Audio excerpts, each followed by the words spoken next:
ನಮಸ್ಕಾರ. CTV ನ್ಯೂಸ್ಗೆ ಸ್ವಾಗತ. ನಾನು ನಿರಂಜನ್ BV ದಾಸ್. ಮೊದಲಿಗೆ ಮುಖ್ಯಾಂಶಗಳು.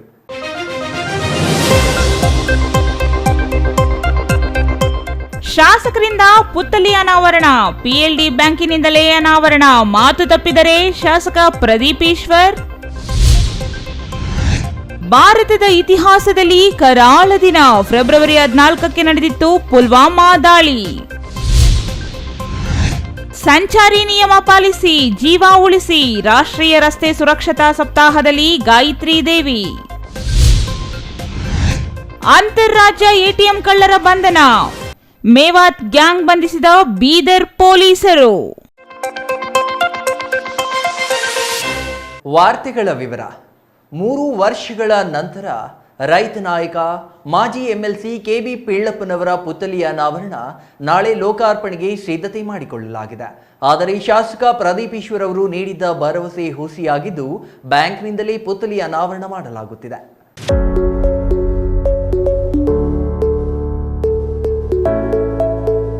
ಪ್ರದೀಪ್ ಈಶ್ವರ್ ಅವರು ಶಾಸಕರಾಗಿ ಆಯ್ಕೆಯಾದ ಆರಂಭದಲ್ಲಿ ಒಂದೇ ತಿಂಗಳಿನಲ್ಲಿ ಪಿಳ್ಳಪ್ಪ ಅವರ ಪುತ್ಥಳಿಯನ್ನ ಬ್ಯಾಂಕ್ ಆವರಣದಲ್ಲಿ ಅನಾವರಣ ಮಾಡುವುದಾಗಿ ಹೇಳಿದ್ರು.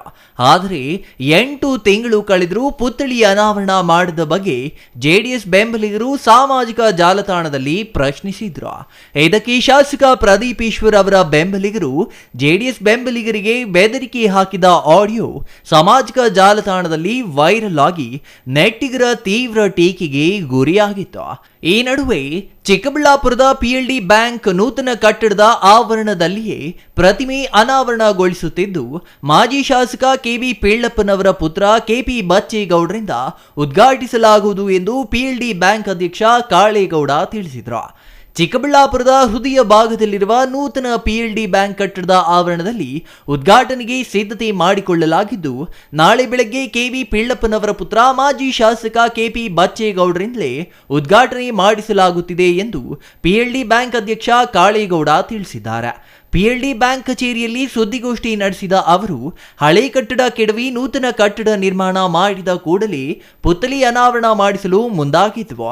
ಆದರೆ ಕಲ್ಲಿನ ಪುತ್ಥಳಿ ಅಷ್ಟೊಂದು ಚೆನ್ನಾಗಿ ಕಾಣುವುದಿಲ್ಲ, ಕಟ್ಟಡ ಇರುವಷ್ಟು ದಿನ ಪ್ರತಿಮೆ ಹೊಳಪು ಮಂಕಾಗಬಾರದು ಅನ್ನೋ ಕಾರಣಕ್ಕೆ ಸುಮಾರು 6 ಲಕ್ಷ ಖರ್ಚು ಮಾಡಿ ಕಂಚಿನ ಪುತ್ಥಳಿಯನ್ನ ಮಾಡಿಸಲಾಗಿದೆ ಎಂದ್ರು.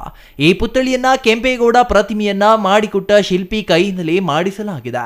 ಅವರಿಗೆ ಕೈ ಪೆಟ್ಟಾಗಿ ವಿಶ್ರಾಂತಿಯಲ್ಲಿ ದ್ದರಿಂದ 1 ವರ್ಷ ತಡವಾಗಿದೆ. ಪುತ್ಥಳಿ ಖರ್ಚು ವೆಚ್ಚ ಸಂಪೂರ್ಣ ನಮ್ಮ ಬ್ಯಾಂಕಿನಿಂದಲೇ ಮಾಡಲಾಗಿದೆ. ಆದರೆ ಕೆಲವು ವಿರೋಧಿಗಳು ಶಾಸಕರ ಭಾವಚಿತ್ರ ಹಾಕಿ ನಾವೇ ಪ್ರತಿಮೆ ಮಾಡಿಸಿದ್ದೇವೆ ಎನ್ನುವಂತೆ ಇಮೇಜ್ ಮಾಡಿಸಿ ಸಾಮಾಜಿಕ ಜಾಲತಾಣಗಳಲ್ಲಿ ಹರಿಬಿಟ್ಟಿದ್ದಾರೆ.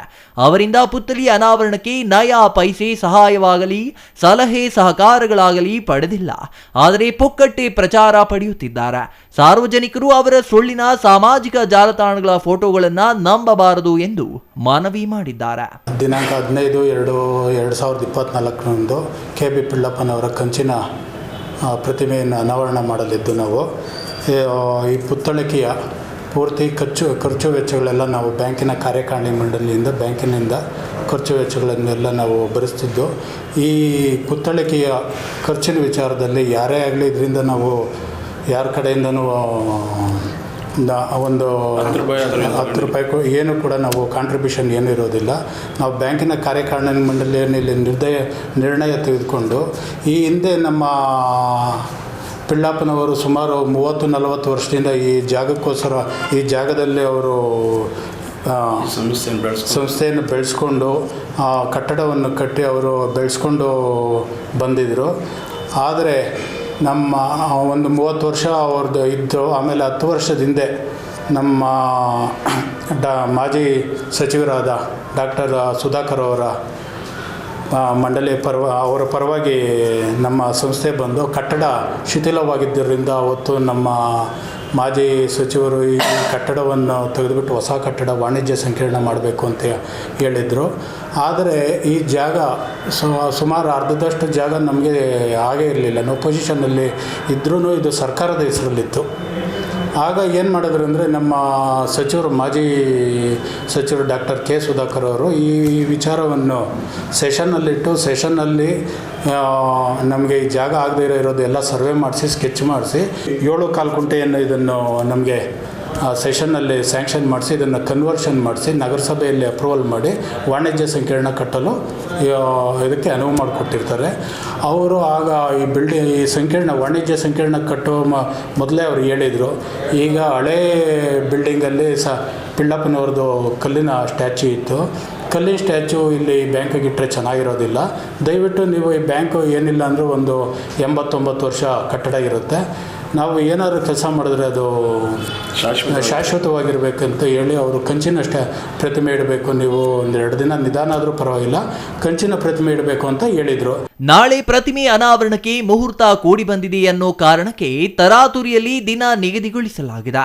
ಈ ಕಾರ್ಯಕ್ರಮಕ್ಕೆ ಮಾಜಿ ಸಚಿವ ಡಾಕ್ಟರ್ ಕೆ ಸುಧಾಕರ್, ಮುಖಂಡರಾದ ಕೆವಿ ನವೀನ್ ಕಿರಣ್, ಕೆವಿ ನಾಗರಾಜ್, ಯಲುವಹಳ್ಳಿ ರಮೇಶ್, ಕೇಶವರೆಡ್ಡಿ ಸೇರಿದಂತೆ ಇತರೆ ಮುಖಂಡರನ್ನ ದೂರವಾಣಿ ಮೂಲಕವೇ ಆಹ್ವಾನಿಸಲಾಗಿದೆ ಎಂದು ಕಾಳೀಗೌಡರು ಹೇಳಿದ್ರು. ಇನ್ನು ಸುದ್ದಿಗೋಷ್ಠಿಯಲ್ಲಿ ಬ್ಯಾಂಕ್ ನಿರ್ದೇಶಕರಾದ ಗಂಗರೆ ಕಾಲುವೆ ಪ್ರಸಾದ್, ಆನಂದಮೂರ್ತಿ, ನಾರಾಯಣಸ್ವಾಮಿ, ಮುನಿಶಾಮಿ ಇನ್ನೂ ಹಲವರು ಹಾಜರಿದ್ದರು. Jangalahalli Ashwath, CTV news, Chikkaballapur.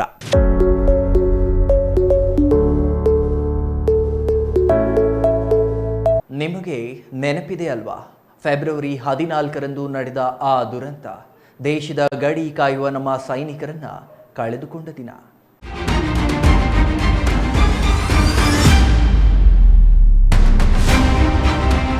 ಪುಲ್ವಾಮಾ ದಾಳಿ. ಹೌದು, ಜಮ್ಮು ಮತ್ತು ಕಾಶ್ಮೀರದಲ್ಲಿ ನಡೆದ ಭೀಕರ ಭಯೋತ್ಪಾದಕ ದಾಳಿಗಳಲ್ಲಿ ಪುಲ್ವಾಮಾ ದಾಳಿಯೂ ಒಂದಾಗಿದೆ.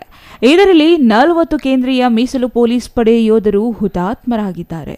2019 ಫೆಬ್ರವರಿ 14ರಂದು ಪುಲ್ವಾಮಾದಲ್ಲಿ ಜೈಷ್ ಆತ್ಮಹತ್ಯಾ ಬಾಂಬರ್ 100 ಕೆಜಿ ಸ್ಫೋಟಕಗಳನ್ನು ಸಾಗಿಸುತ್ತಿದ್ದ ವಾಹನವನ್ನು ಪುಲ್ವಾಮಾ ಜಿಲ್ಲೆಯಲ್ಲಿ ಅವರ ಬಸ್ಗೆ ಡಿಕ್ಕಿ ಹೊಡೆದಾಗ ಪುಲ್ವಾಮಾ ದಾಳಿ ಸಂಭವಿಸಿದೆ.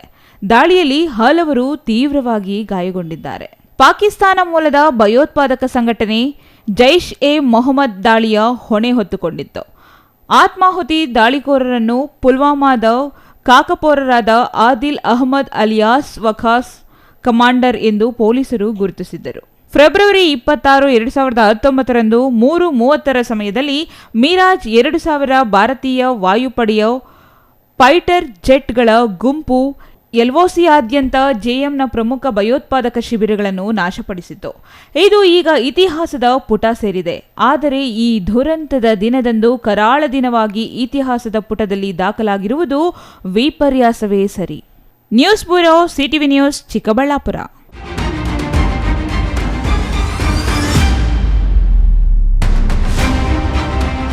ಜೀವನದ ಸುಸ್ಥಿರ ಭವಿಷ್ಯಕ್ಕಾಗಿ ರಸ್ತೆ ಸುರಕ್ಷತೆ ಮುಖ್ಯ. ಹೆಚ್ಚಿನ ರಸ್ತೆ ಅಪಘಾತಗಳಿಗೆ ಕಾರಣ ರಸ್ತೆ ನಿಯಮಗಳನ್ನು ಉಲ್ಲಂಘಿಸುತ್ತಿರುವುದು ಎಂದು ವಿದ್ಯಾರ್ಥಿಗಳಿಗೆ ಬೆಂಗಳೂರು ಗ್ರಾಮಾಂತರ ಜಂಟಿ ಸಾರಿಗೆ ಅಧಿಕಾರಿ ಗಾಯತ್ರಿ ದೇವಿ ಸಲಹೆ ನೀಡಿದರು.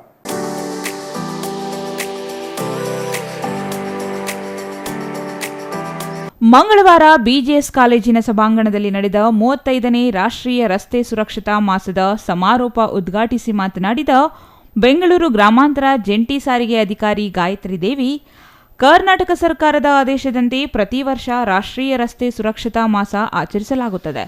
ಜನವರಿ 15ರಿಂದ ಫೆಬ್ರವರಿ 14ರವರೆಗೂ 1 ತಿಂಗಳ ಕಾಲ ಕಾರ್ಯಕ್ರಮದ ಅಂಗವಾಗಿ ಚಾಲಕರಿಗೆ, ವಾಹನ ಮಾಲೀಕರಿಗೆ ಹಾಗೂ ವಿದ್ಯಾರ್ಥಿಗಳಿಗೆ ರಸ್ತೆ ನಿಯಮಗಳ ಕುರಿತು ಜಾಗೃತಿ ಮೂಡಿಸಲಾಯಿತು ಎಂದರು. ಪೊಲೀಸ್ ಉಪಾಧೀಕ್ಷಕ ಶಿವಕುಮಾರ್ ಮಾತನಾಡಿ, ಶಿಸ್ತುಬದ್ಧ ಚಾಲನೆ ಹಾಗೂ ಮಿತ ಚಾಲನೆ ಮಾಡಬೇಕು. ಚಾಲಕರು ರಸ್ತೆ ನಿಯಮ ಹಾಗೂ ಸಂಚಾರಿ ಚಿಹ್ನೆಗಳನ್ನು ಚೆನ್ನಾಗಿ ಅರಿತುಕೊಳ್ಳಬೇಕು. ಸ್ವಲ್ಪವೂ ಬೇಜವಾಬ್ದಾರಿ ಹಾಗೂ ನಿರ್ಲಕ್ಷ್ಯತೆ ತೋರದೆ ನಿಯಮ ಪಾಲನೆ ಮಾಡಬೇಕು. ದ್ವಿಚಕ್ರ ವಾಹನ ಸವಾರರು ಹೆಲ್ಮೆಟ್ ಧರಿಸಬೇಕು. ವೇಗದ ಮಿತಿ ಇರಬೇಕು. ಬೈಕ್ ಚಲಾಯಿಸುವಾಗ ವೀಲಿಂಗ್ ಮಾಡಬಾರದು. ಮದ್ಯಪಾನ ಮಾಡಿ ವಾಹನ ಚಾಲನೆ ಮಾಡಬಾರದು. ಸಂಚಾರ ನಿಯಮಗಳನ್ನು ಪಾಲನೆ ಮಾಡಿದರೆ ಸಾಕಷ್ಟು ಅಪಘಾತಗಳನ್ನು ತಡೆಗಟ್ಟಬಹುದು ಮತ್ತು ವಿದ್ಯಾರ್ಥಿಗಳು ಮೊಬೈಲ್ ಬಳಕೆ ಮಾಡುವುದರಿಂದಾಗುವ ದುಷ್ಪರಿಣಾಮಗಳ ಬಗ್ಗೆ ಮಾಹಿತಿ ನೀಡಿದರು. 2024ರ ರಾಷ್ಟ್ರೀಯ ರಸ್ತೆ ಸುರಕ್ಷತಾ ಒಂದು ಅಭಿಯಾನದ ಅಂಗವಾಗಿ ನಮ್ಮ ಚಿಕ್ಕಬಳ್ಳಾಪುರ ಪ್ರಾದೇಶಿಕ ಸಾರಿಗೆ ಕಚೇರಿಯ ವತಿಯಿಂದ ಹಾಗೂ ನಮ್ಮ ಸಾರಿಗೆ ಇಲಾಖೆಯ ವತಿಯಿಂದ ಒಂದು ಆಚರಣೆಯನ್ನು ಮಾಡಿ ಈ ಒಂದು SGC ಕಾಲೇಜ್ ಚಿಕ್ಕಬಳ್ಳಾಪುರ ಇಲ್ಲಿ ನಾವು ಈ ದಿನ ಒಂದು ರಸ್ತೆ ಸುರಕ್ಷತಾ ಸಪ್ತಾಹದ ರಸ್ತೆ ಸುರಕ್ಷತಾ ಕಾರ್ಯಕ್ರಮದ ಅಂಗವಾಗಿ ಒಂದು ರಸ್ತೆ ಜಾಥಾವನ್ನು ಹಮ್ಮಿಕೊಂಡಿದ್ದೇವೆ. ಇದರ ಉದ್ದೇಶ ಏನಂದರೆ ನಾವು ರಸ್ತೆ ಅಪಘಾತಗಳನ್ನು ತಡೆಗಟ್ಟುವುದು, ಅದರ ಬಗ್ಗೆ ವಿದ್ಯಾರ್ಥಿಗಳ ಮೂಲಕ ಇತರೆ ಒಂದು ಸಾರ್ವಜನಿಕರಿಗೆ ಚಿಕ್ಕಬಳ್ಳಾಪುರ ಜಿಲ್ಲೆಯಲ್ಲಿ ಒಂದು ಅವರಿಗೆ ಅರಿವನ್ನು ಮೂಡಿಸಬೇಕಂಥೇಳಿ ನಮ್ಮ ಉದ್ದೇಶ ಇದೆ. ಇದು ಯಶಸ್ವಿಯಾಗಿ ನಡೆಸಲಿಕ್ಕೆ ನಾವೆಲ್ಲರೂ ಕೂಡ ಕೈ ಜೋಡಿಸೋಣ. ಮತ್ತು ರಸ್ತೆ ಸುರಕ್ಷತೆ ಅನ್ನೋದು ನಮ್ಮೆಲ್ಲರ ಜೀವದ ರಕ್ಷಣೆಯ ಒಂದು ಅಗತ್ಯವಾಗಿ ಈ ದಿನ ಬೇಕಾಗಿರೋ ಅಂಥ ಒಂದು ವಿಧಾನ ಆಗಿದೆ. ನಾವೆಲ್ಲರೂ ರಸ್ತೆ ಸುರಕ್ಷತಾ ನಿಯಮಗಳನ್ನು ಪಾಲನೆ ಮಾಡಬೇಕು. ದಿನೇ ದಿನೇ ಹೆಚ್ಚಾಗ್ತಾ ಇರುವಂತಹ ರಸ್ತೆ ಅಪಘಾತಗಳನ್ನು ತಡೆಗಟ್ಟಬೇಕು. ಏಕೆಂದರೆ ಪ್ರತಿಯೊಂದು ಜಿಲ್ಲೆಗಳಲ್ಲೂ ಸಹ ಗ್ರಾಮ ಸಡಕ್ ಅಂತ ಒಂದು ಯೋಜನೆಗಳಿಂದಾಗಿ ಏನು ರಸ್ತೆಗಳು ಅಭಿವೃದ್ಧಿ ಹೊಂದುತ್ತಾ ಇದೆ, ವೈಡನ್ ಆಗ್ತಾ ಇದೆ. ಅದೇ ರೀತಿ ಅದರ ಸುರಕ್ಷತೆಯ ವಿಧಾನಗಳನ್ನು ನಾವು ಅಳವಡಿಸಿಕೊಳ್ಳೋದ್ರಲ್ಲಿ ಪ್ರಾದೇಶಿಕ ಸಾರಿಗೆ ಅಧಿಕಾರಿ ಎ ವಿವೇಕಾನಂದ ಮಾತನಾಡಿ, ವಿದ್ಯಾರ್ಥಿಗಳಿಗೆ ಮೊಬೈಲ್ನಲ್ಲಿ LL ಪರವಾನಿಗೆ, RTO ಸೌಲಭ್ಯಗಳನ್ನು ಪಡೆಯುವ ಬಗ್ಗೆ ವಿವರಿಸಿದರು. ಎಲ್ಲ ವಾಹನ ಚಾಲಕರು ಹಾಗೂ ಮಾಲೀಕರು ವಾಹನಗಳಿಗೆ ಸಂಬಂಧಪಟ್ಟ ದಾಖಲೆಗಳ ಒಂದು ಸೆಟ್ ಅನ್ನು ವಾಹನದಲ್ಲಿ ಜೋಪಾನವಾಗಿ ಇಟ್ಟಿರಬೇಕು. ದಾಖಲೆಗಳು ಇಲ್ಲದೆ ರಸ್ತೆಗೆ ಬರಬಾರದು. ಚಾಲನಾ ಪರವಾನಿಗೆ, ವಾಹನದ RC ವಿಮೆ ದಾಖಲೆ, ಎಮಿಷನ್ ಪ್ರಮಾಣ ಪತ್ರ ಮತ್ತಿತರ ವಿವರ ಹೊಂದಿರಬೇಕು. ಡ್ರೈವಿಂಗ್ ಒಂದು ಕಲೆ ಎಂದು ತಿಳಿಸಿ, ಕಾನೂನುಗಳ ಬದಲಾಗಿ ಕಾನೂನಿನ ನಿಯಮಗಳು ಬದಲಾಗಿದ್ದು ಉಲ್ಲಂಘನೆಗೆ ದಂಡ ಹೆಚ್ಚಿಸಲಾಗಿದೆ ಎಂದು ತಿಳಿಸಿದರು. ಮುಗಿತು ಅಂತಲ್ಲ, ಇವತ್ತಿಂದ ಹೆಂಗ್ ಬೇಕಾದ್ರೆ ಓಡಾಡಿಸ್ಬೋದು ಅಂತಲ್ಲ. ಇವತ್ತಿಂದ ನೀವು ವರ್ಷದಲ್ಲಿ ಸ್ಟಾರ್ಟಿಂಗಲ್ಲಿ ಇದು ಮಾಡೋಕೆ ಆಯೋಜನೆ ಮಾಡೋದೇ ಅದಕ್ಕೆ. ಈ ವರ್ಷ ಫುಲ್ಲು ನೆನಪಿರಲಿ ಅಂತ ಈ ಥರ ಒಂದು ಕಾರ್ಯಕ್ರಮ ನಡೀತು. ಈ ಥರ ನಮ್ಮ ಜಾಯಿಂಟ್ ಕಮಿಷನರ್ ಮೇಡಮು, ಆಮೇಲೆ DYSP ಸಾಹೇಬರು ಬಂದು ನಮಗೆ ಈ ಥರ ಬುದ್ಧಿವಾದ ಹೇಳಿದರು, ನಿಧಾನ ತೋರಿಸ್ಬೇಕು. ಅವರೆಲ್ಲ ಹೇಳಿದ್ದಾರೆ, ಹೆಲ್ಮೆಟ್ ಹಾಕೊಳ್ಳೋದು, ಸೀಟ್ ಬೆಲ್ಟ್ ಹಾಕೊಳ್ಳೋದು ಎಲ್ಲ ಬಗ್ಗೆ ಮಾತಾಡಿದ್ದಾರೆ. ಒಂದು ಅಂಕಣದ ಪ್ರಕಾರ ಹೋದ ವರ್ಷ 1,53,000 ಜನ ಸತ್ತಿದ್ದಾರೆ ಆಕ್ಸಿಡೆಂಟಲ್ಲಿ. ಇಂಡಿಯಾದಲ್ಲಿ 1,53,000 ಜನ ಸತ್ತಿದ್ದಾರೆ. ಅದರ ಪ್ರಕಾರ 70% ಜನನ ಅದರಲ್ಲಿ ಅವಾಯ್ಡ್ ಮಾಡ್ಬೋದಾಗಿತ್ತು, ಉಳಿಸ್ಬೋದಾಗಿತ್ತು ಅವ್ರನ್ನ ಅಂತ ನಾನಾ ಕಾರಣಗಳಿಗೆ. ಅಂದರೆ ಆಕ್ಸಿಡೆಂಟೇ ತಗಿಬೋದಾಗಿತ್ತು, ಅಥವಾ ಆಕ್ಸಿಡೆಂಟ್ ಆದವ್ರಿಗೆ ಆ ಗೋಲ್ಡನ್ ಅವರ್ ಅಂತ ಏನಿರ್ತದಲ್ಲ, ಆ ಗೋಲ್ಡನ್ ಅವರಲ್ಲಿ ಟ್ರೀಟ್ಮೆಂಟ್ ಸಿಕ್ಕದೆ ಸುಮಾರು ಜನ ಸತ್ತರು. ಈ ಥರ ಎಲ್ಲ ಇದೆ. 70% ನೋಡಿ ಎಷ್ಟು ಫಿಗರ್ ಆಗುತ್ತೆ, ಹಾಪಿಂಗ್ ಫಿಗರ್ ಅದು. 1,08,000 ಪೀಪಲ್ ಬದುಕಿರ್ತಾ ಇದೆ. ಅಂದರೆ ನಾವು ಯಾವ ರೀತಿ ಅಂದರೆ ಒಂದು ಕೊರೋನಾ ಅಂತ ಮಹಾಮಾರಿಗಿಂತ ಜಾಸ್ತಿ ಜನ ಆಕ್ಸಿಡೆಂಟಲ್ಲಿ ಸಾಯ್ತಾ ಇದೆ. ಇದೊಂದು ಸೈಲೆಂಟ್ ಕಿಲ್ಲರ್. ಇದು ಯಾಕೆ ಗೊತ್ತಾಗ್ತಾ ಇಲ್ಲ ಅಂದರೆ ನಮ್ಮ ಫ್ಯಾಮಿಲಿಗೆ ಎಫೆಕ್ಟ್ ಆಗಲ್ಲ ಮೋಸ್ಟ್ ಆಫ್ ದ ಟೈಮ್ಸ್. ಆಮೇಲೆ ಬೇರೆಯವ್ರಿಗಾಗಿದ್ದು ಅದು ನಮ್ಗಾಗಬೇಕಂತ ಇಲ್ಲ ಅನ್ನೋದು ಒಂದು ಮನೋಭಾವ ಎಲ್ಲ ಇರ್ತದೆ. ಅದರಿಂದ ಆಮೇಲೆ ನಮ್ಮ ಜಿಲ್ಲೆಯಲ್ಲಿ ಕೂಡ 138 ಫೇಟಲ್ ಆಕ್ಸಿಡೆಂಟ್ಸ್ ಆಗಿದೆ. ಇದು ಫೇಟಲ್ ಆಕ್ಸಿಡೆಂಟ್ಸ್ ಮಾತ್ರ. ಒಂದು ಆಕ್ಸಿಡೆಂಟಲ್ಲಿ ನೀವು ಇಬ್ಬರು ಆವ್ರೇಜ್ ತಗೊಂಡ್ರು ನಮ್ಮ ಜಿಲ್ಲೆಯಲ್ಲಿ ಇಂಟು 2 ಮಾಡ್ಕೊಳ್ಳಿ, ಎಷ್ಟು ಆಕ್ಸಿಡೆಂಟ್, ಎಷ್ಟು ಜನ ಸಾಯ್ತಾ ಇದ್ದಾರೆ ಅಂತ ತಮಗೊಂದು ಇದು ಬರ್ತದೆ. ಅಂದರೆ ನಾವು ಈಗ ಕಾರ್ಯಕ್ರಮ ಆಯೋಜನೆ ಮಾಡೋದಲ್ಲ, ಈಗ ಕಾರ್ಯಕ್ರಮ ಆಯೋಜನೆ ಆಗಿ ಈಗ ಮುಗಿಯೋಷ್ಟಕ್ಕೆ ಎಲ್ಲೋ ಇಂಡಿಯಾದಲ್ಲಿ ಒಬ್ಬರು ಸತ್ತೋಗಿರ್ತಾರೆ ಆಕ್ಸಿಡೆಂಟಿಂದ. Jangalahalli Ashwath, CTV news, Chikkaballapur.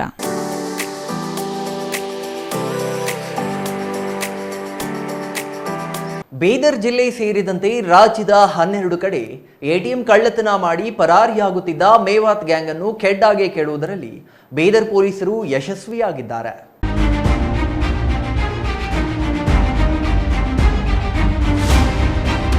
ಮುಖಕ್ಕೆ ಮಂಕಿ ಕ್ಯಾಪ್ ಹಾಕಿಕೊಂಡು ಗ್ಯಾಸ್ ಕಟ್ಟರ್ನಿಂದ ಕ್ಷಣಾರ್ಧದಲ್ಲಿ ATM ಕ್ಯಾಶ್ ಚೆಸ್ಟ್ ಕಟ್ ಮಾಡಿ ಹಣ ಲೂಟಿ ಮಾಡುತ್ತಿದ್ದ ಮೇವಾತ್ ಗ್ಯಾಂಗ್ ಪೊಲೀಸರಿಗೆ ತಲೆನೋವಾಗಿ ಪರಿಣಮಿಸಿದ್ದರು. ಮುಖಕ್ಕೆ ಮಂಕಿ ಕ್ಯಾಪ್ ಹಾಕುತ್ತಿದ್ದ ಕಾರಣ CCTVಯಲ್ಲಿ ಅವರ ಮುಖಗಳು ಕಾಣುತ್ತಿರಲಿಲ್ಲ. ಇದರಿಂದ ಪೊಲೀಸರ ಕಾರ್ಯಾಚರಣೆಯು ಮಂದಗತಿಯಲ್ಲಿ ಸಾಗುತ್ತಿತ್ತು. ನಕಲಿ ನಂಬರ್ ಪ್ಲೇಟ್ ಬಳಸಿ ಟೋಲ್ ಗೇಟ್ ಅವಾಯ್ಡ್ ಮಾಡುವ ಜೊತೆಗೆ ಕ್ರೇಟಾ ಕಾರಿನಲ್ಲಿ ಪರಾರಿಯಾಗುತ್ತಿದ್ದ ಖತರ್ನಾಕ್ ಗ್ಯಾಂಗ್ ಇದಾಗಿತ್ತು. ಪ್ರಕರಣಕ್ಕೆ ಸಂಬಂಧಿಸಿ ಹುಮಾನಾಬಾದ್ ಪೊಲೀಸರು ಗ್ಯಾಂಗ್ ಅನ್ನು ಪತ್ತೆ ಹಚ್ಚಿ 3 ಅಂತಾರಾಜ್ಯ ಕಳ್ಳರನ್ನ ಬಂಧಿಸಿದ್ದಾರೆ. ATM ಯಂತ್ರ ತಯಾರಿಕೆ ಕಂಪನಿಯಲ್ಲಿ ಕೆಲಸ ಮಾಡುತ್ತಿದ್ದವನು ಕೆಲಸ ಬಿಟ್ಟ ನಂತರ ATM ಯಂತ್ರಗಳ ಕಳುವಿನಲ್ಲಿ ಭಾಗಿಯಾಗುತ್ತಿದ್ದ ಎಂಬುದು ಪೊಲೀಸರ ವಿಚಾರಣೆಯಲ್ಲಿ ಗೊತ್ತಾಗಿದೆ. ಬೀದರ್ ಜಿಲ್ಲೆಯ ಹಳ್ಳಿಕೇಟ್ ಬಿ, ಬಸವ ಕಲ್ಯಾಣ, ಚಿಟ್ಟಗುಪ್ಪ, ವಿಜಯಪುರ ಜಿಲ್ಲೆಯ 2 ಕಡೆ ಮತ್ತು ಬೆಳಗಾವಿಯ ಯಮಕನಮರಡಿ, ಅಂಕಲಚಿಕ್ಕೋಡಿ ಸೇರಿದಂತೆ ಒಟ್ಟು 8 ಕಡೆ ಮತ್ತು ನೆರೆಯ ತೆಲಂಗಾಣ ರಾಜ್ಯದ ಸದಾಶಿವಪೇಟ ಹಾಗೂ ಮಹಾರಾಷ್ಟ್ರದ ಉಮಾರ್ಗಾ ಮತ್ತು ಮುರುಮಾ ಸೇರಿದಂತೆ 4 ಕಡೆ ಒಟ್ಟು 12 ಎಟಿಎಂಗಳಲ್ಲಿ 1.58 ಕೋಟಿಗೂ ಹೆಚ್ಚು ಹಣ ಇವರು ಲೂಟಿ ಮಾಡಿರುವುದು ಬೆಳಕಿಗೆ ಬಂದಿದೆ. ಪ್ರಕರಣದಲ್ಲಿ ಭಾಗಿಯಾಗಿದ್ದ 7 ಆರೋಪಿಗಳಲ್ಲಿ ಹರಿಯಾಣ ರಾಜ್ಯದ ಶಾಹಿದ್ ಕಮಲ್ ಖಾನ್, ರಿಹಾನ್ ಅಕ್ಬರ್ ಖಾನ್, ಇಲಿಯಾಸ್ ಅಬ್ದುಲ್ ರೆಹಮಾನ್ ರನ್ನು ಬಂಧಿಸಲಾಗಿದ್ದು, ತಲೆಮರೆಸಿಕೊಂಡ 4 ಜನ ಆರೋಪಿಗಳ ಪತ್ತೆ ಕಾರ್ಯ ಮುಂದುವರೆದಿದೆ. ಬಂಧಿತರಿಂದ ಸುಮಾರು 9.5 ಲಕ್ಷ ರೂಪಾಯಿ ನಗದು, ಬಿಳಿ ಬಣ್ಣದ ಕ್ರೇಟಾ ಕಾರನ್ನು ಜಪ್ತಿ ಮಾಡಲಾಗಿದ್ದು, ನಕಲಿ ನಂಬರ್ ಪ್ಲೇಟ್ಗಳನ್ನು ವಶಕ್ಕೆ ಪಡೆಯಲಾಗಿದೆ. ಆರೋಪಿಗಳು ಗೂಗಲ್ ಮ್ಯಾಪ್ ಸಹಾಯದೊಂದಿಗೆ ಟೋಲ್ಗೇಟ್ ಇಲ್ಲದ ರಸ್ತೆಯಲ್ಲಿ ನಕಲಿ ನಂಬರ್ ಪ್ಲೇಟ್ ಇರುವ ಕಾರನ್ನು ಬಳಸಿ ಪರಾರಿಯಾಗುತ್ತಿದ್ದರು. ಬೀದರ್ ಜಿಲ್ಲಾ ಪೊಲೀಸ್ ವರಿಷ್ಠಾಧಿಕಾರಿ ಚನ್ನಬಸವಣ್ಣ ಲಂಗೋಟೆ ಆರೋಪಿಗಳ ಬಗ್ಗೆ ಮಾಹಿತಿ ನೀಡಿದ್ದಾರೆ. ಅಂತಾರಾಷ್ಟ್ರೀಯ ಎಟಿಎಂ ಕಳ್ಳರ ಗ್ಯಾಂಗ್ ಹಿಡಿದ ಹುಮಾನಾಬಾದ್ ಡಿಎಸ್ಪಿ ನ್ಯಾಮೇಗೌಡ, ಸಿಪಿಐ ಗುರುಪಾಟೀಲ ಸೇರಿದಂತೆ ಸಿಬ್ಬಂದಿಗೆ ಬೀದರ್ ಜಿಲ್ಲಾ ಪೊಲೀಸ್ ವರಿಷ್ಠಾಧಿಕಾರಿ ಚನ್ನಬಸವಣ್ಣ ಲಂಗೋಟೆ ಬಹುಮಾನ ವಿತರಿಸಿ ಬೆನ್ನು ತಟ್ಟಿ ಪ್ರೋತ್ಸಾಹಿಸಿದ್ದಾರೆ. ಏನಂತಂದ್ರೆ ಇವರು ಟೋಲ್ನ ಅವಾಯ್ಡ್ ಮಾಡ್ತಾ ಇದ್ದಾರೆ. ಸೊ ಟೋಲ್ ಅವಾಯ್ಡ್ ಮಾಡ್ತಾರೆ ಅಂದ್ರೆ ಎಷ್ಟು ಒಳದಾರಿಗಳಿದಾವೆ ಅನ್ನುವಂಥ. ಆಮೇಲೆ ವೆಹಿಕಲ್ ನಮ್ಗೆ ಆಲ್ರೆಡಿ ಏನಂದ್ರೆ ಐಡೆಂಟಿಫೈ ಆಗಿತ್ತು.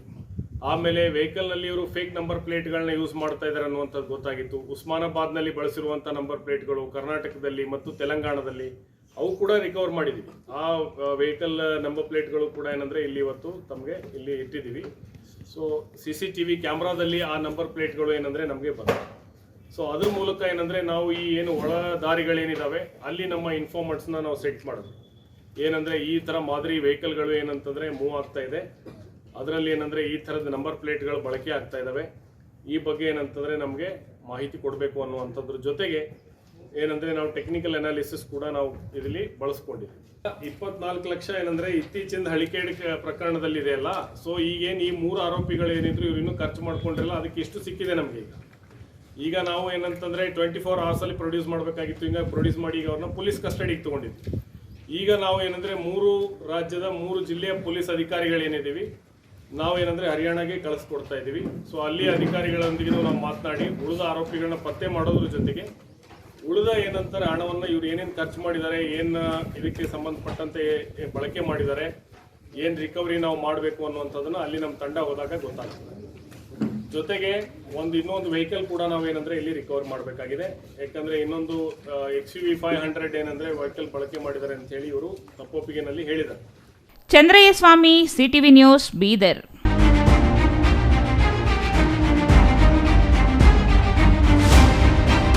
ಇದೀಗ ಚಿಕ್ಕದೊಂದು ವಿರಾಮದ ನಂತರ CTV ನ್ಯೂಸ್ ಮತ್ತೆ ಮುಂದುವರಿಯಲಿದೆ. Jain mission hospital, Jain mission ಟ್ರಸ್ಟ್ನ ಲಾಭರಹಿತ ಉಪಕ್ರಮ, BB ರಸ್ತೆ, ಚಿಕ್ಕಬಳ್ಳಾಪುರ. ಇನ್ನು ಮುಂದೆ ಹೆಚ್ಚಿನ ಚಿಕಿತ್ಸೆಗಾಗಿ ಬೆಂಗಳೂರಿಗೆ ಹೋಗಬೇಕು ಎಂಬ ಚಿಂತೆ ಬೇಡ.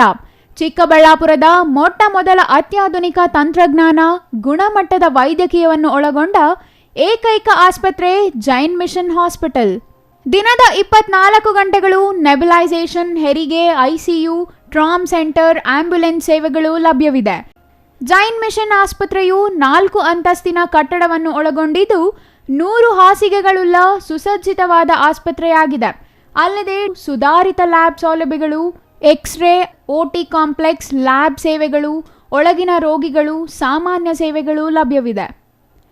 24 ಗಂಟೆಗಳ ತುರ್ತು ಸೇವೆಗಳು, ICU, NICU, ಅಪಘಾತ ಮತ್ತು ತುರ್ತು ಚಿಕಿತ್ಸೆ, ಫಾರ್ಮಸಿ, ಆಂಬ್ಯುಲೆನ್ಸ್.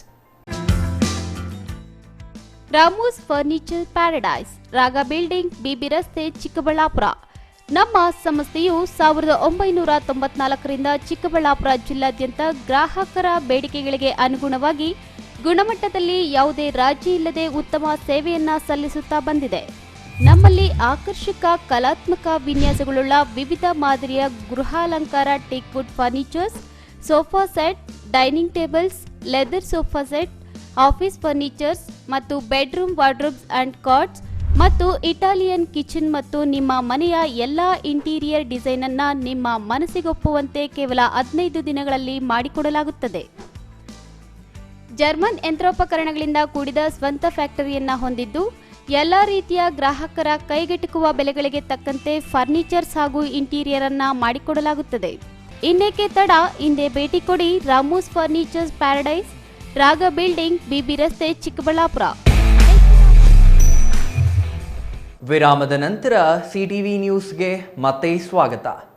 ಸರ್ಕಾರಿ ಕಚೇರಿಗಳಲ್ಲಿ ಕೆಲಸ ಮಾಡಿಕೊಡಲು ಅನಗತ್ಯವಾಗಿ ಅಲೆದಾಡಿಸುತ್ತಿದ್ದರೆ, ಹಣಕ್ಕಾಗಿ ಪೀಡಿಸುತ್ತಿದ್ದರೆ, ಅನಗತ್ಯವಾಗಿ ಕಚೇರಿಗೆ ತಡವಾಗಿ ಹಾಜರಾಗುವುದು ಸೇರಿದಂತೆ ಇನ್ನಿತರೆ ಸಮಸ್ಯೆಗಳಿಂದ ಬೇಸತ್ತಿದ್ದರೆ ಸಾರ್ವಜನಿಕರು ನಿರ್ಭೀತಿಯಿಂದ ದಾಖಲೆ ಸಮೇತ ಲಿಖಿತವಾಗಿ ದೂರು ಸಲ್ಲಿಸಿ ಪರಿಹಾರ ಕಂಡುಕೊಳ್ಳಬೇಕೆಂದು ಲೋಕಾಯುಕ್ತ ಎಸ್ಪಿ ರಾಮ ಅರಸಿದ್ದಿ ತಿಳಿಸಿದರು. ಗುಡಿಬಂಡೆ ತಾಲೂಕು ಕಚೇರಿ ಆವರಣದಲ್ಲಿ ಚಿಕ್ಕಬಳ್ಳಾಪುರ ಲೋಕಾಯುಕ್ತ ಪೊಲೀಸರಿಂದ ಆಯೋಜಿಸಿದ್ದ ಸಾರ್ವಜನಿಕರ ಕುಂದುಕೊರತೆಗಳ ಸಭೆಯಲ್ಲಿ ಮಾತನಾಡಿದ ಅವರು, ಸರ್ಕಾರಿ ಅಧಿಕಾರಿಗಳು ಸಾರ್ವಜನಿಕರ ಕೆಲಸಗಳನ್ನು ಪ್ರಾಮಾಣಿಕವಾಗಿ ಮಾಡಿಕೊಡಬೇಕು. ಆದರೆ ಕೆಲ ಅಧಿಕಾರಿಗಳು ಸಾರ್ವಜನಿಕರ ಕೆಲಸಗಳನ್ನು ಮಾಡಿಕೊಡಲು ನಿರ್ಲಕ್ಷ್ಯ ತೋರುತ್ತಾರೆ. ಕೆಲವರು ವಿವಿಧ ಬೇಡಿಕೆಗಳನ್ನು ಸಹ ಇಡುತ್ತಾರೆ. ಇದರಿಂದ ಸಾರ್ವಜನಿಕರಿಗೆ ಸಮಸ್ಯೆಯಾಗುತ್ತದೆ. ಈ ಹಿನ್ನೆಲೆಯಲ್ಲಿ ಲೋಕಾಯುಕ್ತ ಪೊಲೀಸರು ನೇರವಾಗಿ ಸಾರ್ವಜನಿಕರು ಇರುವಲ್ಲಿಗೆ ಬಂದು ತಮ್ಮ ಅಹವಾಲುಗಳನ್ನು ಕೇಳುತ್ತೇವೆ ಎಂದರು. ಲೋಕಾಯುಕ್ತ ಡಿಎಸ್ಪಿ ವೀರೇಂದ್ರ ಕುಮಾರ್ ಮಾತನಾಡಿ, ಸಾರ್ವಜನಿಕರಿಗೆ ಸಹಾಯ ಮಾಡುವ ನಿಟ್ಟಿನಲ್ಲಿ ಲೋಕಾಯುಕ್ತ ಪೊಲೀಸರು ಕೆಲಸ ಮಾಡುತ್ತಾರೆ. ತಮ್ಮ ಸಮಸ್ಯೆಗಳ ಬಗ್ಗೆ ತಾವು ನಿರ್ಭಯವಾಗಿ ದೂರು ಸಲ್ಲಿಸಿದರೆ ನಾವು ಸಹ ಕ್ರಮ ವಹಿಸಬಹುದಾಗಿದೆ. ಜನರಿಗೆ ಮತ್ತಷ್ಟು ಹತ್ತಿರವಾಗುವ ನಿಟ್ಟಿನಲ್ಲಿ ನಾವು ಈ ಸಾರ್ವಜನಿಕರ ಕುಂದುಕೊರತೆ ಸಭೆಯನ್ನು ಏರ್ಪಡಿಸುತ್ತಿದ್ದೇವೆ ಎಂದರು. ಸರಕಾರಿ ಕಾಮಗಾರಿಗಳಲ್ಲಿ ಲೋಪದೋಷ, ಕಳಪೆ ಕಾಮಗಾರಿ ಸೇರಿದಂತೆ ಯಾವುದೇ ಸಮಸ್ಯೆಗಳಿದ್ದಲ್ಲಿ ಮಾಹಿತಿ ಹಕ್ಕು ಅಧಿನಿಯಮದಡಿ ದಾಖಲಾತಿಗಳನ್ನು ಪಡೆದು ಸಲ್ಲಿಸಿದರೆ ತನಿಖೆ ಮಾಡಿ ಸೂಕ್ತ ಕ್ರಮ ಜರುಗಿಸಲಾಗುವುದು ಎಂದರು. ಈ ಸಭೆಯಲ್ಲಿ ಕಂದಾಯ, ತಾಲೂಕು ಪಂಚಾಯಿತಿ, ಸರ್ವೆ ಇಲಾಖೆ ಸೇರಿದಂತೆ ವಿವಿಧ ಇಲಾಖೆಗಳಿಗೆ ಸಂಬಂಧಿಸಿದಂತೆ ಕೇವಲ 9 ಅರ್ಜಿಗಳು ಸಲ್ಲಿಕೆಯಾದವು. ಡಾಕ್ಟರ್ ರಾಮ್ ಅರಸಿದ್ದಿ ಅಂತೇಳಿ ಇವತ್ತು ಈ ದಿನ ಇಲ್ಲಿ ಅಧಿಕಾರಿ ಹಾಗೂ ಸಾರ್ವಜನಿಕರೊಂದಿಗೆ ಅಹವಾಲು ಸ್ವೀಕಾರ ಮಾಡಿದ್ದು. ಈ ದಿನ ಟೋಟಲ್ 9 ಅರ್ಜಿ ನಾವು ಸ್ವೀಕಾರ ಮಾಡಿದ್ದು. ಅದರಲ್ಲಿ ತಹಶೀಲ್ದಾರ್ ಕಚೇರಿಗೆ ಒಳಪಟ್ಟಿದ್ದು 3, ಇಒ ಆಫೀಸ್ 1, ADLR ಆಫೀಸ್ 1 ಹಾಗೂ ಸ್ಥಳದಲ್ಲಿ ಅವರಿಗೆ ಗೊತ್ತಿಲ್ಲದ ಇನ್ಫಾರ್ಮೇಷನ್ನು ನಾವು ಅಧಿಕಾರಿಗಳೇ ಅಂತ 4 ಅರ್ಜಿಗಳು ವಿಲೇವಾರಿ ಮಾಡಿದ್ದೀವಿ. ಸೊ ಹೀಗೆ ಇಲ್ಲಿ ಬಂದು ಇಷ್ಟು ಅರ್ಜಿಗಳು ಸ್ವೀಕಾರ ಮಾಡಿದ್ದೀವಿ. ಎಲ್ಲ ಜನರಿಗೆ ಹೇಳೋದು ಅಂದರೆ, ನಿಮ್ಮಲ್ಲಿ ಸರ್ಕಾರಿ ಕಚೇರಿಗಳಲ್ಲಿ ದೂರು ಕೇಳೋದು ಅಥವಾ ಕೆಲಸಗಳು ಸರಿ ಮಾಡ್ತಾ ಇಲ್ಲ ಅಂದರೆ ನಮ್ಮದು ಅಧಿಕಾರಿಗಳ ನಂಬರ್ ಎಲ್ಲ ಇಲ್ಲೇ ಡಿಸ್ಪ್ಲೇ ಮಾಡಿದ್ದೀವಿ. ನಮಗೆ ಬಂದು ಹೇಳ್ಬೋದು, ಎನಿ ಟೈಮ್ ನಮ್ಗೆ ಕರೆ ಮಾಡೋದು ಹೇಳ್ಬೋದು, ನಮ್ಮ ಆಫೀಸಿಗೆ ಬಂದು ನಮಗೆ ದೂರುಗಳು ಕೊಡ್ಬೋದು ಅಂತ ಹೇಳ್ತಾ ಈ ಇದು ಜನಸಂಪರ್ಕ ಸಭೆಯನ್ನು ಇವತ್ತಿನ ಮುಕ್ತಾಯ. ಈ ವೇಳೆ tahsildar N Manisha, taluk panchayat EO Hemavathi, Lokayukta inspector Mohan Heddanavara, ಕೃಷಿ ಇಲಾಖೆಯ ಅಮರನಾರಾಯಣ ರೆಡ್ಡಿ, ತೋಟಗಾರಿಕೆ ಇಲಾಖೆಯ ದಿವಾಕರ್, ಟಿಎಚ್ಒ ನರಸಿಂಹಮೂರ್ತಿ ಇನ್ನು ಇತರರು ಹಾಜರಿದ್ದರು. Mohan Kumar, CTV news, Gudibande. ಮಾಜಿ ಸಂಸದ ವೀರಪ್ಪ ಮೊಯ್ಲಿ ಅವರ ವಿಶ್ವ ಸಂಸ್ಕೃತಿಯ ಮಹಾಯಾನ ಗದ್ಯ ಮಹಾಕಾವ್ಯದ ಬಿಡುಗಡೆ ಮಾರ್ಚ್ 2ರಂದು ಚಿಕ್ಕಬಳ್ಳಾಪುರ ನಗರದಲ್ಲಿ ನಡೆಯಲಿದೆ ಎಂದು ವೀರಪ್ಪ ಮೊಯ್ಲಿ ತಿಳಿಸಿದರು.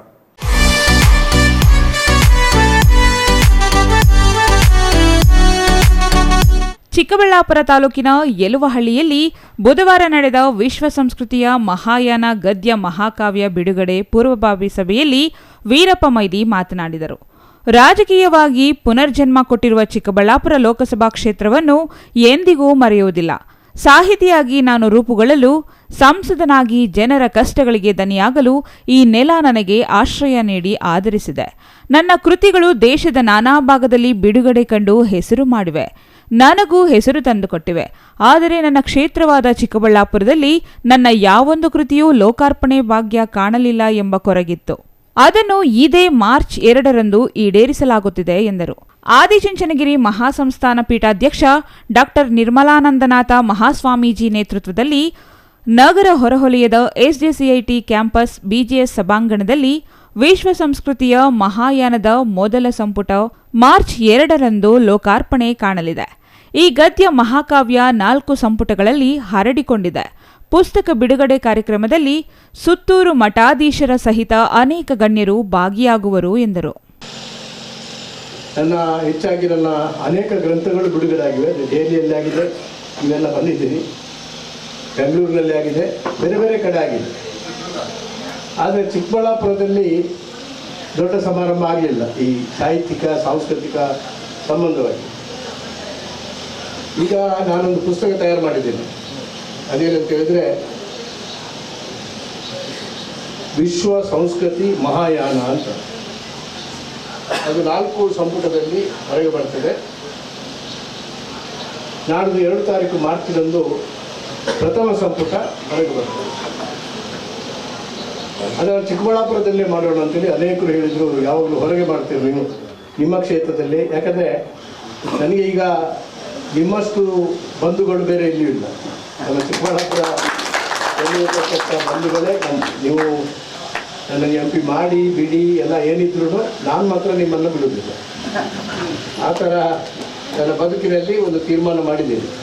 ಯಾವಾಗಲೂ ಒಂದು ನಿಮಗೂ ನಮಗೂ ಸಾಂಸ್ಕೃತಿಕ ಸಂಬಂಧ, ಬರೀ ರಾಜಕೀಯ ಸಂಬಂಧ ಅಲ್ಲ.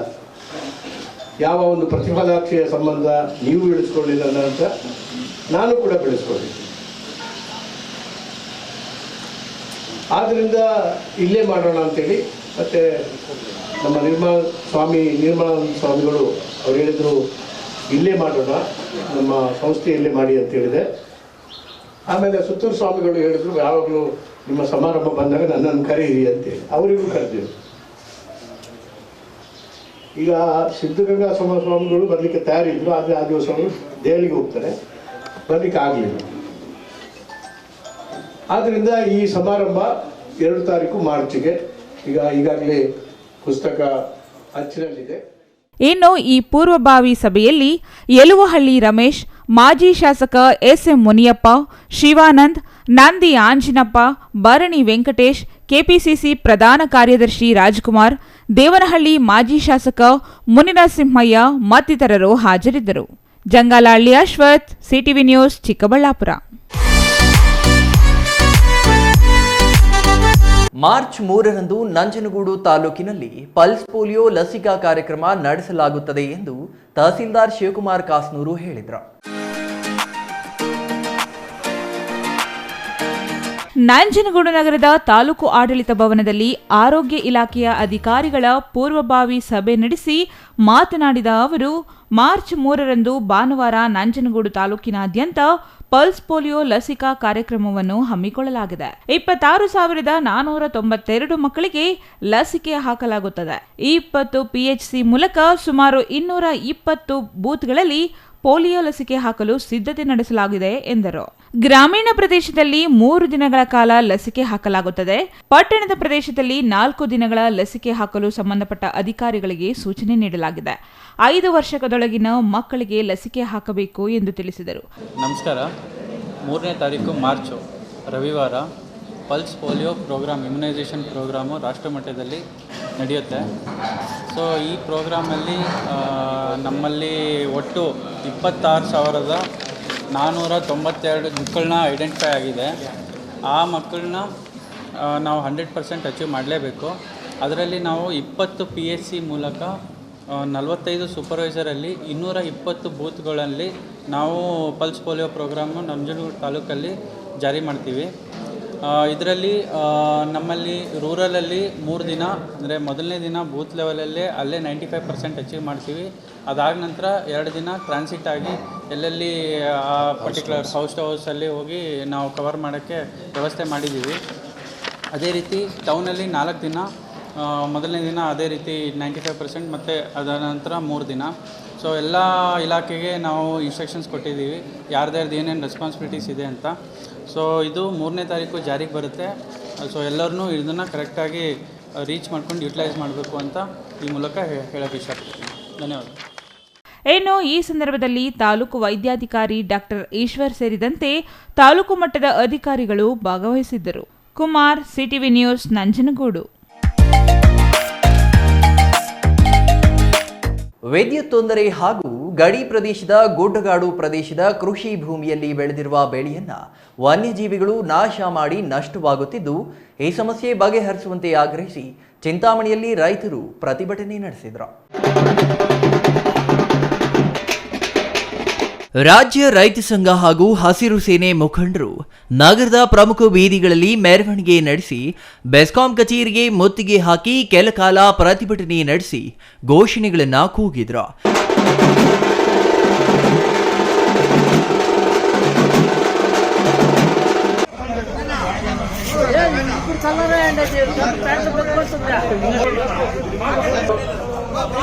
ರೈತರು ಕೆಳಗಡೆ ಏನು ನಮ್ಮ ಸಮಸ್ಯೆಗಳು ಹಲವಾರು ಸಮಸ್ಯೆಗಳಿದ್ದಾವೆ.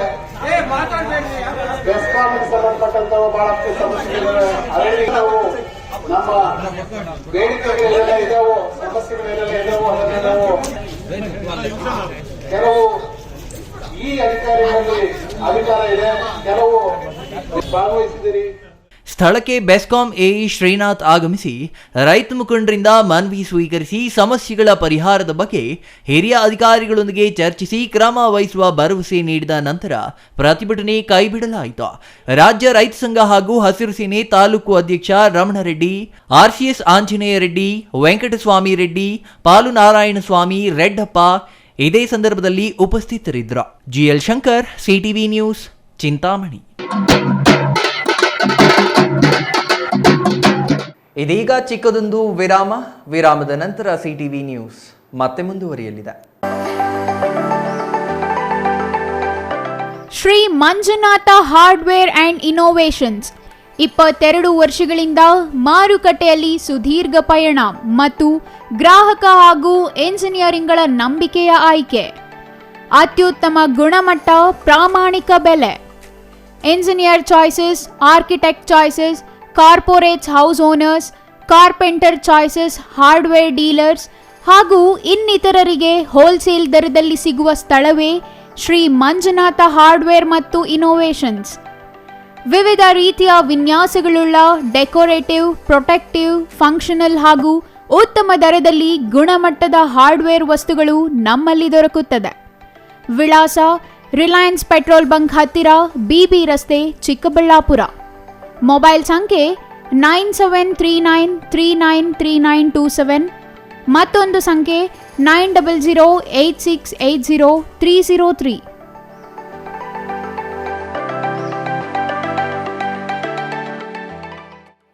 ವಿರಾಮದ ನಂತರ ಸಿಟಿವಿ ನ್ಯೂಸ್ಗೆ ಮತ್ತೆ ಸ್ವಾಗತ. ಇದೀಗ ಸಂಕ್ಷಿಪ್ತ ಸುದ್ದಿಗಳು.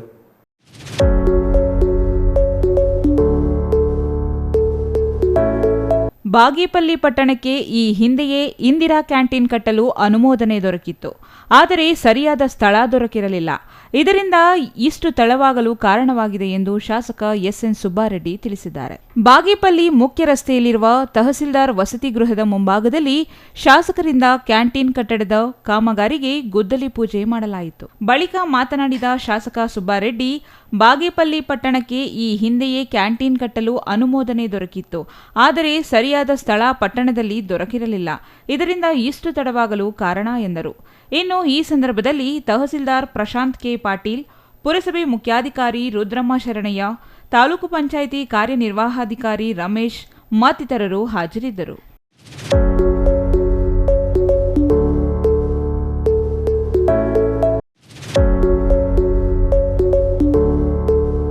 ಬಾಗೇಪಲ್ಲಿ ತಾಲೂಕಿನ ಏಟಿಗಡ್ಡಪಲ್ಲಿ ಹಾಲು ಉತ್ಪಾದಕರ ಸಹಕಾರ ಸಂಘದ ನೂತನ ಅಧ್ಯಕ್ಷರಾಗಿ ಸೂರಪ್ಪರೆಡ್ಡಿ ಹಾಗೂ ಉಪಾಧ್ಯಕ್ಷರಾಗಿ ರಾಮಾರೆಡ್ಡಿ ಜಿಎಸ್ ಜಯಗಳಿಸಿದ್ದಾರೆಂದು ಚುನಾವಣಾ ಅಧಿಕಾರಿ ಪ್ರೇಮ್ ಕುಮಾರ್ ತಿಳಿಸಿದರು. ಬುಧವಾರ ನಡೆದ ಚುನಾವಣೆಯಲ್ಲಿ ಒಟ್ಟು 11 ನಿರ್ದೇಶಕರಿರುವ ಹಾಲು ಉತ್ಪಾದಕರ ಸಂಘದಲ್ಲಿ ಅಧ್ಯಕ್ಷ ಸ್ಥಾನಕ್ಕೆ ಸೂರಪ್ಪರೆಡ್ಡಿ, ಶ್ರೀನಿವಾಸರೆಡ್ಡಿ, ಬಿಟಿ ಉಪಾಧ್ಯಕ್ಷ ಸ್ಥಾನಕ್ಕೆ ರಾಮಾರೆಡ್ಡಿ ಒಬ್ಬರೇ ನಾಮಪತ್ರ ಸಲ್ಲಿಸಿದ್ದರು. ಚುನಾವಣಾಧಿಕಾರಿ ಪ್ರೇಮ್ ಕುಮಾರ್ ನಾಮಪತ್ರಗಳನ್ನು ಪರಿಶೀಲಿಸಿದ ಬಳಿಕ ಅಧ್ಯಕ್ಷ ಸ್ಥಾನಕ್ಕೆ ಗೌಪ್ಯ ಮತದಾನದಿಂದ ಶ್ರೀನಿವಾಸರೆಡ್ಡಿ ಬಿಟಿ 3 ಮತಗಳು, ಸೂರಪ್ಪರೆಡ್ಡಿ ಬಿ 8 ಮತಗಳಿಂದ ಜಯಗಳಿಸಿದ್ದು, ಉಪಾಧ್ಯಕ್ಷ ಸ್ಥಾನಕ್ಕೆ ಒಬ್ಬರೇ ನಾಮಪತ್ರ ಸಲ್ಲಿಸಿದ್ದು, ರಾಮಾರೆಡ್ಡಿ ಜಿಎಸ್ ಅವಿರೋಧ ಆಯ್ಕೆಯಾಗಿರುವುದನ್ನು ಘೋಷಿಸಿದರು.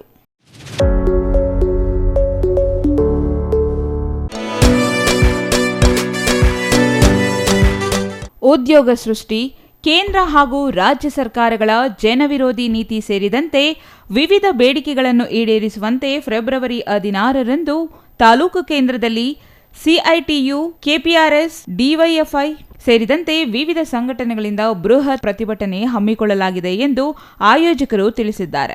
ಗೋಡಿವಂಡೆ ಸಿಪಿಎಂ ಕಚೇರಿಯಲ್ಲಿ ನಡೆದ ಪತ್ರಿಕಾಗೋಷ್ಠಿಯಲ್ಲಿ ಮಾತನಾಡಿದ ಸಿಐಟಿಯು ತಾಲೂಕು ಕಾರ್ಯದರ್ಶಿ ಭಾಗ್ಯಮ್ಮ, ಕೇಂದ್ರ ಹಾಗೂ ರಾಜ್ಯ ಸರ್ಕಾರಗಳು ಎರಡು ಒಂದೇ ನಾಣ್ಯದ ಎರಡು ಮುಖಗಳಿದ್ದಂತೆ.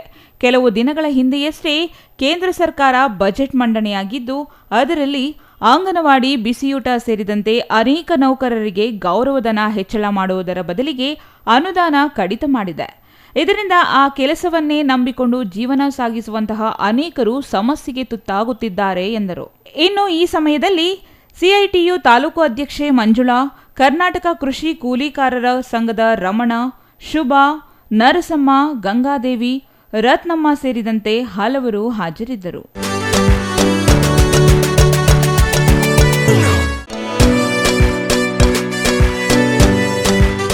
ಮಾಲೂರು ಶ್ರೀ ಮಾರಿಕಾಂಬಾ ದೇವಾಲಯ ಟ್ರಸ್ಟ್ನಿಂದ ಸರ್ಕಾರಿ ಶಾಲೆಗಳ ಹೊಸ ನೂತನ ಕಟ್ಟಡ ನಿರ್ಮಾಣವಾಗಿ ಖಾಸಗಿ ಶಾಲೆಗಳಿಗೆ ಕಡಿಮೆ ಇಲ್ಲ ಎಂಬಂತೆ ಬಡ ವಿದ್ಯಾರ್ಥಿಗಳಿಗೆ ಉತ್ತಮ ಭವಿಷ್ಯ ರೂಪಿಸಲು ಮಾರ್ಗದರ್ಶನ ನೀಡಿದೆ ಎಂದು ಶಾಸಕ ಕೆವೈ ನಂಜೇಗೌಡ ಹೇಳಿದರು. ಮಾಲೂರು ಕುಂಬಾರಪೇಟೆಯಲ್ಲಿರುವ ಸರ್ಕಾರಿ ಹಿರಿಯ ಪ್ರಾಥಮಿಕ ಶಾಲೆಯ ನೂತನ ಕಟ್ಟಡವನ್ನು ಶ್ರೀ ಕ್ಷೇತ್ರ ಶ್ರೀ ಮಾರಿಕಾಂಬಾ ದೇವಾಲಯ ಟ್ರಸ್ಟ್ನಿಂದ ನಿರ್ಮಿಸಿದ್ದ ನೂತನ ಕಟ್ಟಡವನ್ನು ಶಾಸಕರು ಲೋಕಾರ್ಪಣೆ ಮಾಡಿ ಮಾತನಾಡಿದರು. ಶ್ರೀ ಮಾರಿಕಾಂಬಾ ದೇವಾಲಯ ಟ್ರಸ್ಟ್ನಿಂದ ಸರ್ಕಾರಿ ಶಾಲೆಗಳನ್ನು ದತ್ತು ತೆಗೆದು ಹೊಸ ರೂಪ ನೀಡಿ ಮಾದರಿ ಶಾಲೆಯನ್ನಾಗಿ ಮಾರ್ಪಟ್ಟಿರುವುದು ಸಂತಸದ ಸುದ್ದಿಯಾಗಿದೆ ಎಂದರು. ಇನ್ನು ಈ ಸಂದರ್ಭದಲ್ಲಿ ತಹಶೀಲ್ದಾರ್ ಕೆ ರಮೇಶ್, ದೇವಾಲಯ ಟ್ರಸ್ಟ್ ಅಧ್ಯಕ್ಷ ಪಿ ವೆಂಕಟೇಶ್, ಕಸಾಪ ಅಧ್ಯಕ್ಷ ಎಂವಿ ಹನುಮಂತಪ್ಪ ಮತ್ತಿತರರು ಹಾಜರಿದ್ದರು.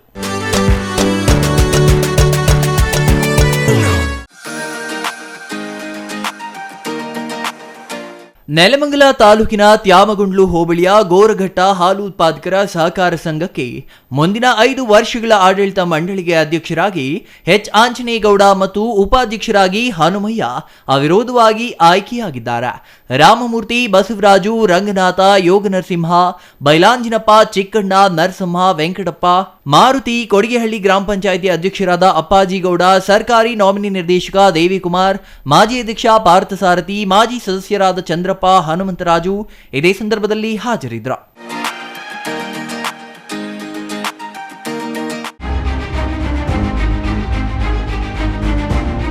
ನೆಲಮಂಗಲ ತಾಲೂಕಿನ ರಾಷ್ಟ್ರೀಯ ಹೆದ್ದಾರಿ 48ರ ಸುಧಾನಗರ ಗ್ರಾಮದ ಪೆಟ್ರೋಲ್ ಬಂಕ್ ಬಳಿ ನಿಂತಿದ್ದ ಕ್ಯಾಂಟರ್ ಲಾರಿಗೆ ಹಿಂಬದಿಯಿಂದ ಸ್ವಿಫ್ಟ್ ಕಾರು ಡಿಕ್ಕಿಯಾಗಿ ಕಾರಿನಲ್ಲಿದ್ದ ಇಬ್ಬರಿಗೆ ಗಂಭೀರ ಗಾಯವಾಗಿದೆ. ಬುಧವಾರ ಮಧ್ಯಾಹ್ನ ಸುಮಾರು 3:30 ವೇಳೆಯಲ್ಲಿ ಬೆಂಗಳೂರಿನಿಂದ ತುಮಕೂರು ಕಡೆಗೆ ಹೋಗಲು ನಿಂತಿದ್ದ ಕ್ಯಾಂಟರ್ ಲಾರಿಗೆ ಅದೇ ಮಾರ್ಗದಲ್ಲಿ ಹಿಂಬದಿಯಿಂದ ಬಂದ ಕಾರು ನಿರ್ಮಾಣವಾಗುತ್ತಿರುವ ರಸ್ತೆಯ ವಿಭಜಕಕ್ಕೆ ಡಿಕ್ಕಿಯಾಗಿದೆ. ಸ್ವಿಫ್ಟ್ ಕಾರು ಮುಂಭಾಗ ಸಂಪೂರ್ಣ ಜಖಂ ಆಗಿದೆ. ಕಾರಿನಲ್ಲಿದ್ದ ಇಬ್ಬರಿಗೂ ಗಾಯವಾಗಿದೆ. ಗಾಯಗೊಂಡವರು ನೆಲಮಂಗಲ ತಾಲೂಕಿನ ಟಿಬೇಗೂರು ಬಳಿಯ ಬೈರನಹಳ್ಳಿಯವರು ಎಂದು ಗುರುತಿಸಲಾಗಿದೆ. ಇಬ್ಬರು ಪ್ರಯಾಣಿಕರು ಪಾನಮತ್ತರಾಗಿದ್ದರು ಎಂದು ಶಂಕಿಸಲಾಗಿದೆ. ಗಾಯಾಳುಗಳನ್ನು ತಿಪ್ಪಗೊಂಡನಹಳ್ಳಿ ಬಳಿಯ ಸಿದ್ಧಾರ್ಥ ಆಸ್ಪತ್ರೆಗೆ ದಾಖಲಿಸಲಾಗಿದೆ. ಸ್ಥಳಕ್ಕೆ ಆಂಬ್ಯುಲೆನ್ಸ್ ಸಿಬ್ಬಂದಿ, ಹೆದ್ದಾರಿ ಗಸ್ತು ಪೊಲೀಸರು ಭೇಟಿ ನೀಡಿದ್ದರು. ಘಟನೆಯು ನೆಲಮಂಗಲ ಸಂಚಾರಿ ಪೊಲೀಸ್ ಠಾಣೆ ವ್ಯಾಪ್ತಿಯಲ್ಲಿ ನಡೆದಿದೆ. ಕೊನೆಯದಾಗಿ ಮತ್ತೊಮ್ಮೆ ಮುಖ್ಯಾಂಶಗಳು.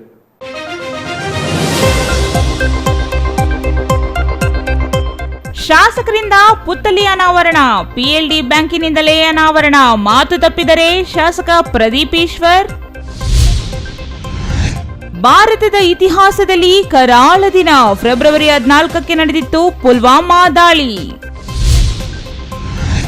ಸಂಚಾರಿ ನಿಯಮ ಪಾಲಿಸಿ, ಜೀವ ಉಳಿಸಿ, ರಾಷ್ಟ್ರೀಯ ರಸ್ತೆ ಸುರಕ್ಷತಾ ಸಪ್ತಾಹದಲ್ಲಿ ಗಾಯತ್ರಿ ದೇವಿ. ಅಂತಾರಾಜ್ಯ ಎಟಿಎಂ ಕಳ್ಳರ ಬಂಧನ, ಮೇವಾತ್ ಗ್ಯಾಂಗ್ ಬಂಧಿಸಿದ ಬೀದರ್ ಪೊಲೀಸರು. ಇದಿಷ್ಟು ಈ ಹೊತ್ತಿನ ಸುದ್ದಿ. ನೋಡ್ತಾ ಇರಿ ಸಿಟಿವಿ ನ್ಯೂಸ್, ಇದು ನಿಮ್ಮ ಜೊತೆಗಾರ.